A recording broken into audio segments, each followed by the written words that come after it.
삼성전자가 대내외 악재 속에서도 올 상반기 역대급 매출을 기록했습니다. 어려운 시기에 실적을 떠받친 건 역시나 반도체였습니다. 정부가 불법 공매 사건에 대해 엄정하게 구형하고 범죄 수익 및 은닉재산 박탈을 추진키로 했습니다. 건설사들의 실적 발표가 이어지고 있는 가운데 GS건설이 전통의 주택 사업이 아닌 신사업 분야에서 가시적 성과를 내며 눈길을 끌고 있습니다. 폴란드 정부가 K2 전차를 포함한 국산 무기를 대량으로 구입한다는 소식이 전해지며 방산주가 주목받고 있습니다. 센 경제라이브 출발합니다.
시청자 여러분 안녕하십니까? 센 경제라이브 서정덕입니다.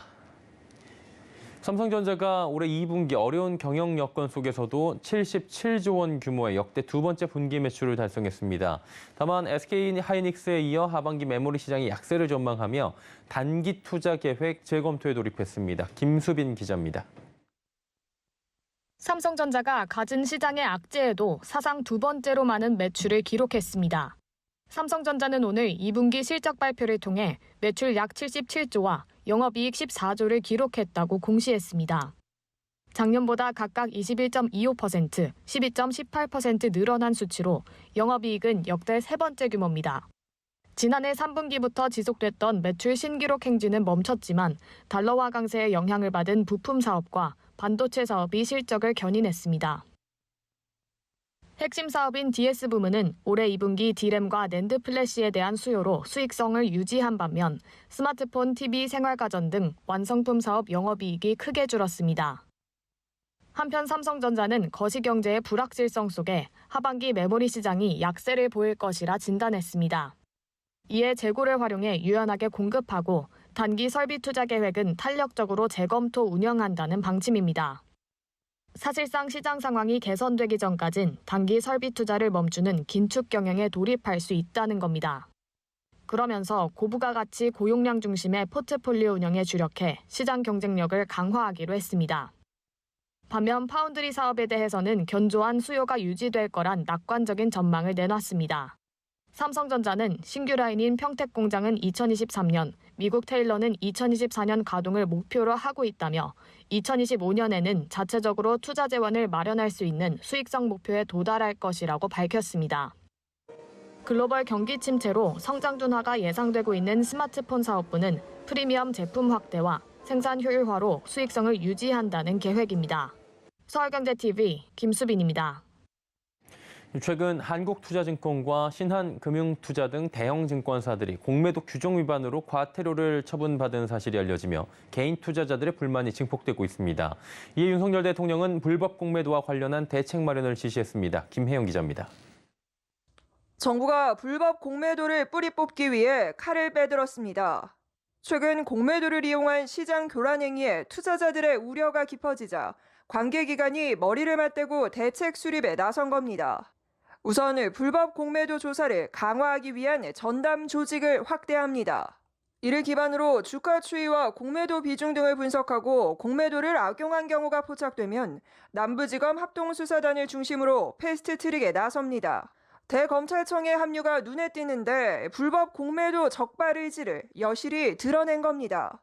이후 불법 공매도로 취득한 범죄 수익과 은닉 재산은 박탈할 방침입니다. 공매도 과열 종목 지정 제도도 대폭 손봅니다. 공매도 비중이 전체 거래의 30% 이상이면 공매도 과열 종목으로 지정됩니다. 또한 공매도 금지일에도 주가가 5% 이상 하락하면 금지 기간이 자동 연장됩니다. 공매도 제도의 모니터링도 강화됩니다. 90일 이상 장기 대차 대량 공매도 투자자에 대해 상세 대차 보고 의무를 마련하기로 했습니다. 개인에 대한 공정한 공매도 기회도 부여한다는 방침입니다. 개인 투자자의 공매도 담보 비율은 기존 140%에서 120%로 낮춥니다. 전문 투자자 요건을 가진 개인은 상환 기간에 제약이 없는 대차 거래도 활성화한다는 방침입니다. 서울경제TV 김혜영입니다. 이달 말로 시행 2년을 맞이하는 임대차 3법, 그동안 임차인과 임대인의 갈등 조장, 또 전셋값 상승 등 부작용이 발생해 많은 잡음이 제기돼 왔었죠. 이에 정부가 대대적 손질을 예고하고 본격 논의에 착수했습니다. 설석용 기자입니다. 정부가 계약갱신 청구권과 전월세 상한제 등 이른바 임대차 3법에 대해 본격적인 손질에 나섰습니다. 국토부와 법무부는 태스크포스를 구성해 전문가 의견 수렴 등 주택 임대차 제도 개선안 마련에 돌입했다고 밝혔습니다. 월 1회 정기회의를 거쳐 제도 개선 방향이 구체화되면 차관급 회의로 격상시키는 것도 검토한다는 방침입니다.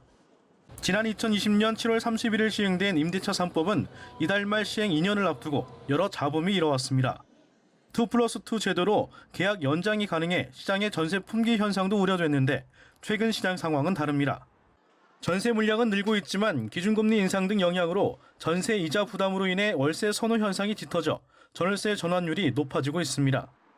게다가 임대차 3법이 임차인 보호에 방점을 찍고 설계되다 보니 임대인과 임차인의 갈등이 고조되고 전세값이 상승하거나 관리 비용 부담이 늘어나게 되는 역효과가 나온다는 지적도 제기됐습니다.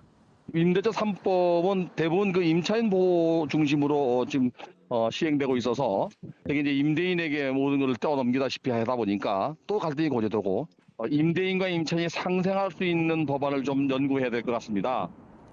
그러면서 임대료 상승 제한과 전세 보증금 반환 보증 제도 등 보완이 필요하다고 설명했습니다. 업계에선 부동산 시장이 하향세를 보이고 있는 데다가 임대차법 개정의 속도가 붙고 있어 올 하반기 전월세 시장은 다소 안정될 것으로 내다보고 있습니다. 서울경제TV 설석영입니다. 건설사들의 실적 발표가 이어지고 있는 가운데 GS건설의 신사업 부문 성장세가 눈길을 끕니다. 특히 GS건설 신사업 부문은 오너 일가인 허윤홍 사장이 부문장을 맡고 있다는 점에서도 업계의 주목도가 상당하다고 하는데요. 서청석 기자가 전해드립니다. 허윤홍 GS건설 사장의 신사업 투자가 빛을 보고 있습니다. GS건설의 신사업 부문은 허창수 명예회장의 아들인 허윤홍 사장이 도맡아 이끌고 있습니다. 지난 2019년 신사업 부문 대표에 오른 이후 모듈러, 수처리를 시작으로 2차 전지 리사이클링 등 다양한 신사업을 진행하고 있습니다. 전날 GS건설의 실적 발표에서 신사업 부문 성장이 눈에 띕니다. GS건설의 상반기 매출은 5조 4,240억 원을 기록했는데 이 중 신사업 부문의 매출은 4,510억 원으로 상반기 전체 매출 중 약 8.3%를 차지했습니다. 신사업 부문에서만 연매출 1조 원 달성이 가시권에 들어온 셈입니다. 신사업 부문 매출은 지난해 같은 기간보다 26% 늘어났고 매년 지속적인 성장세를 보이고 있습니다. 전체 매출에서 신사업 부문이 차지하는 비중은 2019년 2.8%에서 2020년 6%, 작년 8.6%로 계속 늘어왔습니다. 허 사장이 이끄는 신사업 중 하나인 모듈러 건축 사업은 지난해 7월부터 상업 생산을 시작했습니다. 모듈러 건축은 공사기간 단축이 가능한 데다 인플레이션, 인력난 등 대내의 악재에 유연한 대처가 가능해 차세대 건축 사업으로 각광받는 분야입니다. 또 수처리 사업을 진행하는 자회사 GS 이니마는 남미, 중동, 동남아 등 사업 영역을 전 세계로 넓히고 있고 최근에는 친환경 연어 양식 시설을 만드는 사업에까지 뛰어들었습니다. 이 밖에도 GS건설은 부산시의 UAM 상용화 사업에도 참여해 수직 이착륙장 설계 및 시공과 운영 시스템 구축을 맡을 예정입니다. GS건설은 향후에도 안정적인 이익 기조를 앞세워 양적 성장보다는 수익성에 기반한 선별 수주와 기존 사업의 경쟁력 강화, 그리고 지속적인 신성장 동력 발굴을 통해 지속 가능한 성장을 이뤄낼 것이라고 밝혔습니다. 서울경제TV 서청석입니다. 폴란드가 우리나라에 전차와 자주포 등 국산 무기를 대량 도입키로 했습니다. 역대 국산 무기 수출 최대 규모인 만큼 관련주들이 수혜를 볼 것이라는 기대감이 높아진 상황인데요. 윤혜림 기자입니다. 현지 시간 27일 폴란드 정부가 K2 전차를 포함해 국산 무기에 대한 구매 계약을 맺었다고 밝혔습니다. 폴란드는 한국과 무기 체계 도입 기본 계약 체결의 일환으로 K2 전차 980대, K9 자주포 648대, FA50 경공격기 48대를 발주하겠다는 계획입니다. 폴란드 정부가 밝힌 도입 계약 규모는 우리 돈 약 19조 4천억 원 수준으로 역대 국산 무기 수출 최대 규모입니다. 안현호 한국항공우주산업 사장은 단순 판매가 아닌 공동협력의 시작이라며 폴란드 FA50 수출을 시작으로 FA50 고객은 미래 KF21의 잠재 고객이라고 강조했습니다. 이에 오늘 무기를 공급하는 현대로템, 한국항공우주산업, 하나디펜스를 비롯한 방산주들이 일제히 강세를 보였습니다. LIG 넥스원은 전일 대비 1.60%, 한국항공우주는 1.66%, 하나시스템은 1.07% 오르며 장을 마쳤습니다. 다만 현대로템은 장중 6%까지 상승했으나 단기 차익 실현 물량이 나오며 전일 대비 0.20% 하락했습니다. 나승두 SK증권연구원은 우크라이나 전쟁으로 강세를 보이던 방산주가 누리호 발사 성공 이후 조정 국면에 진입했다며 다만 대규모 수출 증가는 산업의 성장, 수익성 개선을 이끌 수 있는 중요한 모멘텀이 될 가능성이 크기에 최종 결과에 대한 꾸준한 모니터링이 필요하다고 전했습니다. 다만 폴란드의 국방비가 우리나라의 절반도 되지 않는 수준이라는 점, 단기 납품이 아닌 최소 3에서 5년이 걸리는 프로젝트라는 점 등을 고려해야 한다는 의견입니다. 서울경제TV 윤혜림입니다.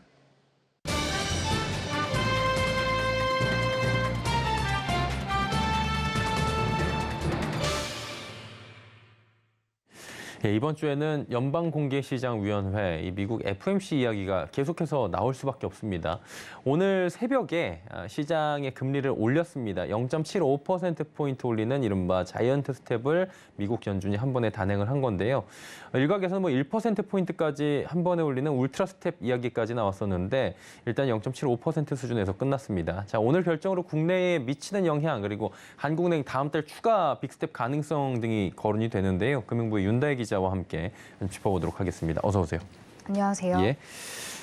일단은 연준이 어쩌면 1%에 달하는 울트라 스텝을 할 수 있을지도 모른다, 이런 얘기도 나왔었는데 자이언트 스텝을 결국에는 밟았는데 이유가 뭡니까? 네, 오늘 발표 상황 먼저 말씀드리면요. 미 연준은 오늘 FOMC 정례회의에서 자이언트 스텝을 단행했습니다. 따라서 미국의 기준금리 상당 기준은 연 2.5%로 그래프를 보면 한국의 기준금리를 앞질렀는데요. 이 같은 역전 현상은 2020년 2월 이후 2년 반 만입니다. 말씀하신 대로 연준은 울트라 스텝을 단행할 수도 있다는 전망도 나왔습니다. 현재 물가 수준은 자이언트 스텝으로도 충분히 잡을 수 있고 급격한 금리 인상이 경기 침체를 앞당길 수 있다는 우려에 속도 조절을 한 것으로 풀이됩니다. FOMC 이후 연준 의장의 속도 조절을 언급해 다음에 빅스텝을 단행할 가능성이 커졌습니다. 일단 이름 잘 붙이는 것 같아요. 빅스텝, 자이언트 스텝, 울트라 스텝 누가 붙이는지 참 잘 붙이는 것 같은데 어쨌든 간에 다행인 것 같아요. 시장이 예상치만큼 움직였기 때문에 시장의 충격은 좀 덜한데 결론적으로 봤을 때 이제 한미 간의 기준금리 역전이 현실화된 겁니다. 이로 인해서 이제 대한민국, 우리 국내 금융시장에도 적지 않은 영향이 예상이 되는데 이 부분 어떻습니까? 네, 무엇보다 우려되는 것은 자본 유출 가능성입니다. 금리가 낮은 나라에서 돈을 굴릴 이유가 없다 보니 외국인 투자자를 중심으로 한국 시장에서 자금을 빼갈 것이라는 전망입니다. 그동안 자본 유출이 심했을 때는 글로벌 금융위기와 중국 경기 침체 우려가 커졌던 2015년과 2016년입니다. 현재 물가 상승세가 지속되면서 금융위기보다 심각할 수 있다는 이야기가 나오고 있는 상황입니다. 하지만 미국 금리 인상이 충분히 예견됐고 주식시장에 이미 불안 요인이 반영돼 있어 큰 충격은 없을 것이란 관측도 있습니다. 한은은 한미 금리 역전으로 외국인 자본 유출 규모는 소폭에 그칠 것으로 추정했습니다. 그러나 연준의 금리 인상폭이 예상보다 더 커지고 국제 금융시장의 불안이 커질 경우 자본 유출될 가능성도 있다고 덧붙였습니다. 네. 연준이 기준금리를 인상을 하면 결론적으로 봤을 때는 우리는 한국은행은 중앙은행 상황에선 따라갈 수밖에 없거든요. 그전에도 이야기가 나왔던 게 경기 침체 둔화 우려인데 이게 더 커지고 있다 이런 얘기 나온다면서요? 네, 맞습니다. 네. 계속되는 기준금리 인상은 물가는 못 잡고 경기 하강만 부추길 수 있다는 우려가 나오고 있습니다. 전문가 얘기 들어보겠습니다. 기업들이라든지 아니면 가게도 소비도 위축될 수 있고 투자도 위축될 수 있는 상황들이 만들어지고 있으니까 하강 리스크 자체는 높아진 것 같고 이런 상황들이 누적되게 되면 당연히 뭐 경기가 지금 국면보다 좀 더 안 좋아질 수 있는 여지는 크다. 네, 내수가 불안한 건데요. 한은이 지난해 8월 기준금리를 인상하기 시작했는데 그 효과가 다음 달부터 가시화될 수 있습니다. 또 세계 경제 전망도 더 안 좋아졌습니다. 국제통화기금 즉 IMF가 세계 경제가 우크라이나 사태와 물가 상승으로 침체 직전까지 갈 수 있다고 경고했습니다. 그러면서 올해 세계 경제 성장률 전망치를 낮췄는데요. 한국은 석 달 전보다 0.2%포인트 낮춘 2.3%로 전망했습니다. 예. 연준에서는 지금 9월에 빅스텝 가능성도 지금 내비친 상황입니다. 결론적으로 봤을 때 대한민국도 다음 달에 금리 인상이 지금 결정이 될 텐데 그러다 보니까 추가로 빅스텝 해야 되는 거 아니냐 이런 얘기도 나오거든요. 가능성은 어떻습니까? 네, 한은이 연속 빅스텝에 나설 가능성은 크지 않다는 것이 전망이 우세합니다. 전문가 얘기 들어보겠습니다. 이번 FOMC 하기 전에도 네네. 자이언트 스텝 몇 번 하고 빅스텝도 몇 번 뭐 또 하고 한 거 전망들 반영해서 총재님이 말씀하셔서 우리나라는 그냥 25% 인상할 것 같은데요. 이창용 한은 총재는 지난 13일 사상 첫 빅스텝을 단행한 이후 기자간담회에서 당분간 금리를 0.25%포인트씩 점진적으로 인상하는 것이 바람직하다고 밝힌 바 있습니다. 또 전문가 얘기처럼 빅스텝 결정에는 미국의 추가 자이언트 스텝까지 고려된 것으로 알려졌습니다. 또 경기 침체 우려가 큰 상황에서 물가 관리라는 명분만을 앞세워 기준금리를 계속 큰 폭으로 올리기는 어렵기 때문입니다. 시장에서는 연말 기준금리를 연 2.75% 정도로 전망하고 있습니다. 전문가 얘기 들어보겠습니다. 경제 상황에 따라서는 3%에 좀 못 미칠 가능성. 왜냐하면 아무래도 이제 인플레이션보다는 지금 경제 현안의 무게중심이 좀 경기 침체 이런 쪽으로 넘어가고 있기 때문에. 다만 물가가 예상과 달리 더욱 치솟을 경우에는 추가 빅스텝을 배제하기가 어려울 수 있습니다. 현재 3차례 금통위가 남아있어 다음 달 물가 지표를 보면 금리 전망을 읽을 수 있을 것으로 보입니다. 예, 기준금리를 인상해오고 있는 한은이 물가를 잡느냐 아니면 경기 침체를 막느냐 이 기로에 서 있는 것 같은데요. 가계부채도 대한민국이 지금 상당한 수준입니다. 정책적 고민이 깊어질 수밖에 없는 상황인 것 같습니다. 금리 역전 현상에 대해서 짚어봤습니다. 금융부의 윤다혜 기자였습니다. 고맙습니다.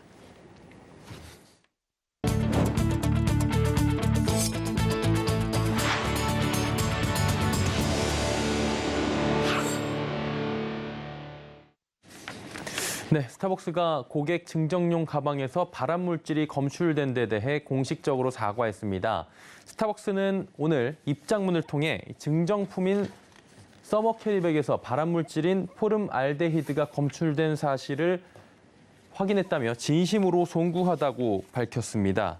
국가 전문 공인시험기관 시험 결과 개봉 전 제품에서 외피 평균 459mg/kg, 내피에서 평균 244mg/kg의 포름알데히드가 검출됐고 개봉 후 2개월이 경과한 제품은 외피에서 평균 271mg/kg, 내피에서 평균 22mg/kg이 나왔습니다.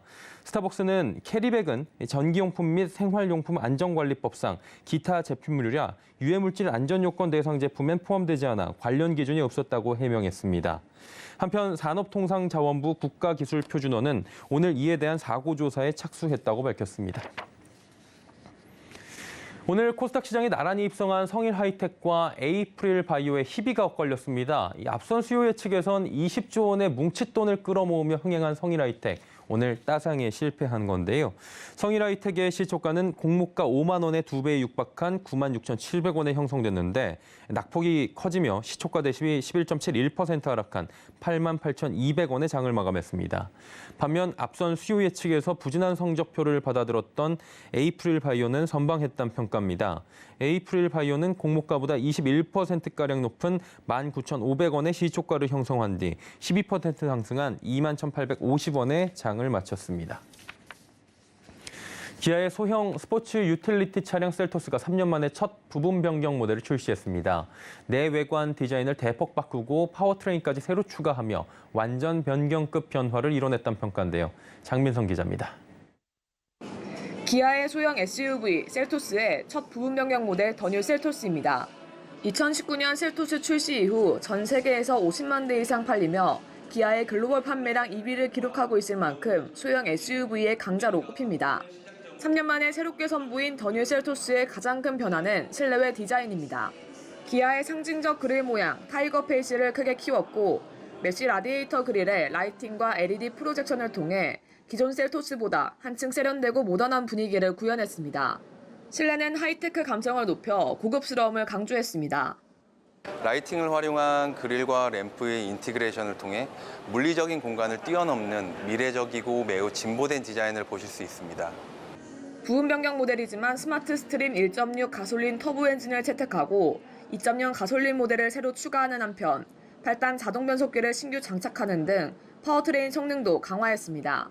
페달을 조금씩만 밟아도 소형 SUV임에도 충분한 동력 성능을 보여줬고 고속주행에선 흠잡을 곳 없이 차가 쭉쭉 뻗어나갑니다. 셀토스의 약점으로 꼽혔던 주행 정숙성도 크게 향상됐습니다. 전면 유리창에 차음 글라스를 적용해 정숙성을 한층 강화한 겁니다. 디자인과 성능은 대폭 개선됐지만 구형 동급 모델과의 가격 차이는 200만 원 수준. 기아는 경쟁이 치열한 SUV 시장에서 각종 편의 사양과 가성비로 무장한 셀토스로 소형 SUV 시장에서 입지를 공고히 한다는 계획입니다. 서울경제TV 장민선입니다. 우리나라는 6.25 전쟁과 일제강점기를 겪으며 수많은 문화재들을 잃어버렸습니다. 국외로 반출된 우리 문화유산을 되찾기 위한 다양한 노력이 계속되고 있는 가운데 최근 또 하나의 문화재가 고국의 품으로 돌아왔다고 합니다. 서지은 기자입니다. 해외에서 떠돌던 문화재 보록이 어제 한국으로 돌아왔습니다. 보록은 조선 왕실의 인장인 어보를 보관하는 함으로 왕권을 상징합니다. 온라인 게임 리그 오브 레전드로 유명한 라이엇 게임즈는 어제 환수문화재 언론공개회를 열고 보록의 국내 환수 소식을 전했습니다. 이번 보록은 라이엇 게임즈가 환수를 지원한 6번째 국외 문화재. 앞서 라이엇 게임즈는 석가삼도존, 효명세자빈 책봉 죽책, 처감선생 문집 책판, 백자이동 국명사 각호, 중화공인 등 총 5번의 국외 문화재 환수를 지원했습니다. 라이엇 게임즈는 문화재청과 후원 약정을 맺고 10년째 국외 문화재 환수를 돕고 있는데 장기적으로 환수를 돕는 민간 기업으로는 유일합니다. 환수 완료까지의 과정은 쉽지 않았습니다. 국외소재문화재단이 문화재 정보를 입수하고 소장자를 설득해 매입을 추진하며 이 과정에서 라이엇 게임즈는 구매 자금을 지원합니다. 외국계 회사인 라이엇 게임즈가 문화재 환수에 집중하는 것은 젊은 유저를 타깃으로 콘텐츠를 개발하는 게임사로서 문화에 대한 젊은 세대의 관심을 환기시키고자 함입니다. 라이엇 게임즈는 사실 현대의 놀이문화를 만드는 회사이고요. 그런 우리이기에 우리의 문화의 뿌리인 문화유산을 보호하는 게 당연하다고 생각했습니다. 문화재청은 문화재의 온전한 가치가 지켜지기 위해선 이 같은 노력들이 이어져야 한다고 강조했습니다. 라이엇 게임즈처럼요, 지속적이고 차별화된 문화재 환수 분야에 기여를 하는 기업들이 많아지면 문화재 환수에 대한 올바른 보존뿐만 아니라 다양한 분야의 문화재 보호에도 기업 사회공헌 활동을 통해서 문화재 보호에 기여할 것 같습니다. 문화재 환수 사업 더욱 꾸준하고 장기적인 관심이 필요한 때입니다. 서울경제TV 서진입니다.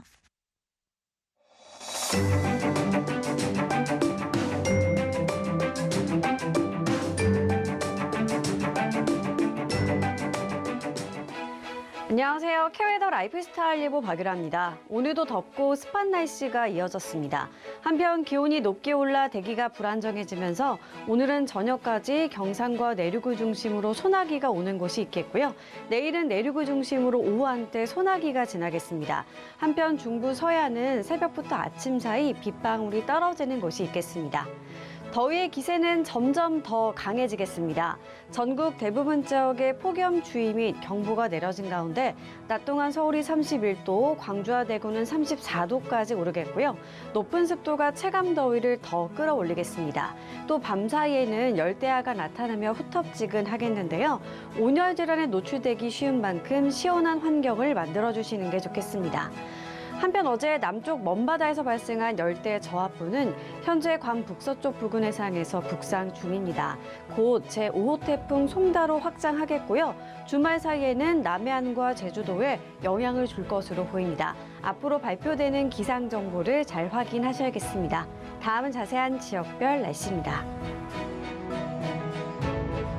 중부지방 구름 많겠고 낮 동안 푹푹 찌겠습니다. 한낮 기온 춘천 34도, 청주 35도까지 오르겠습니다.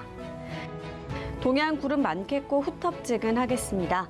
낮 기온 속초 28도, 강릉은 29도를 보이겠습니다.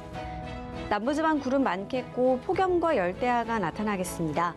낮 최고 기온 전주 34도, 부산은 31도가 예상됩니다. 서해상으로 흐린 가운데 비가 오겠고요. 물결은 남해상을 중심으로 최고 2.5m까지 약간 높게 일겠습니다. 무더위가 이어지는 가운데 당분간 소나기 소식이 잦겠고요. 주말에는 제주와 남부에, 다음 주 월요일에는 전국에 비 소식이 들어있습니다. 날씨였습니다. 수행경제 라이브 저희가 준비한 소식은 여기까지입니다. 편안한 저녁 시간 보내시길 바랍니다. 고맙습니다.